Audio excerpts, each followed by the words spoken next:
दिल्ली में auto rickshaw चलाने वाले लाखों लोगों के लिए एक बहुत बड़ी खुशखबरी आई है।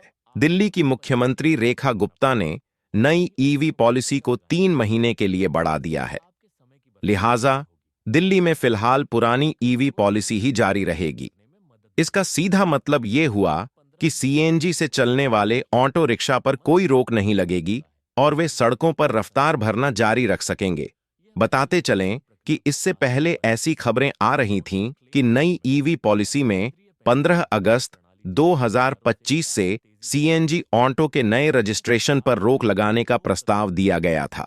इसके साथ ही 10 साल से ज्यादा पुराने हो चुके ऑटो रिक्शा को भी हटाने का प्रस्ताव था।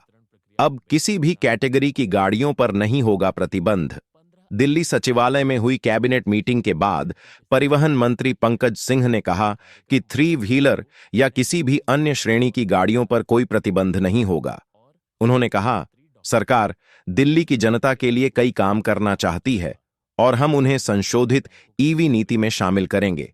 हालांकि मैं ये स्पष्ट करना चाहता हूं कि 3 व्हीलर पर कोई प्रतिबंध नहीं होगा।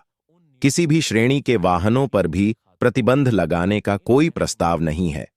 मौजूदा ईवी पॉलिसी लगभग 3 से 4 महीनों तक जारी रहने की उम्मीद है। बिजली पर मिलने वाली सब्सिडी भी रहेगी जारी। मंगलवार को हुई दिल्ली की एक अहम कैबिनेट मीटिंग में यह फैसला किया गया। मुख्यमंत्री रेखा गुप्ता की अध्यक्षता में हुई इस मीटिंग में 4 अलग-अलग कैटेगरी में बिजली पर मिलने वाली सब्सिडी को भी जारी रखने के प्रस्ताव को मंजूरी दी गई है।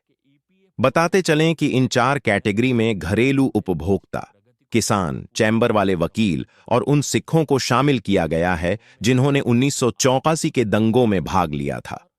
विरोधी दंगों के पीड़ित लोग शामिल हैं।